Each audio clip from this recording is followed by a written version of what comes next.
plus les jours passent et j'ai de moins en moins de capacité à supporter et surtout à voir tous ces espèces d'énergumènes là qui sont en train de tourner autour de la question ukrainienne là.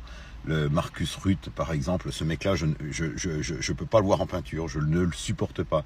Avec sa gueule de premier de la classe, tu sais, le mec qui a toujours fait ses devoirs en avance de tout le monde, qui est toujours aux avant-postes quand il y a un exposé. Moi, madame, je peux. Putain, il a vraiment une gueule de léchure de cul, celui-là, je peux plus me l'encadrer. Vous allez me dire, Fred, t'es vulgaire, Fred, t'es toujours en train de la ramener. Mais putain, va Dieu, mais c'est quand même incroyable de voir qu'il y a un petit groupe de personnes qui nous pourrit la vie depuis 10 ans et qui est en train de foutre notre avenir en l'air et l'avenir de nos enfants surtout.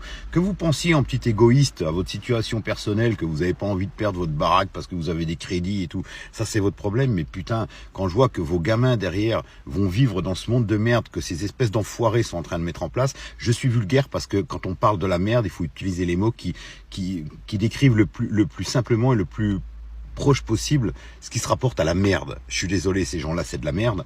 Quand je vois que dans l'éducation nationale, à partir de 3 ans, on va commencer à faire comprendre aux gosses qu'il y a des genres qui existent, des genres à la con, hein, parce que ces genres-là n'existent pas, sauf pour ces espèces de débiles mentaux. Bref, je sais pas comment vous faites pour supporter ça. Et moi, je vous le dis, c'est encore une chance. Vous allez me dire, c'est peut-être pour ça que t'es pas président.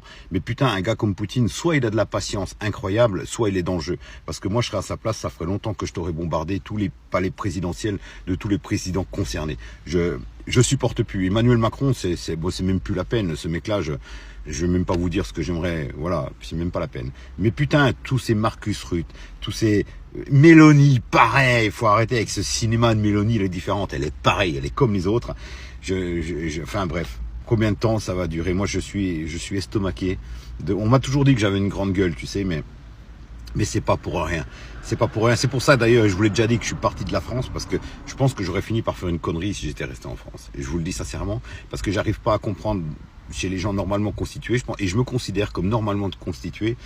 J'arrive pas à comprendre comment c'est normal de pouvoir supporter autant de mépris, autant de forces malsaines imposées par des gens qui sont là normalement pour diriger leur pays. C'est bien la preuve que tout est une putain de comédie. Les élections sont une comédie. Le style de vie qu'on nous met en place, c'est de la comédie. C'est là pour nous manipuler, nous maintenir en place.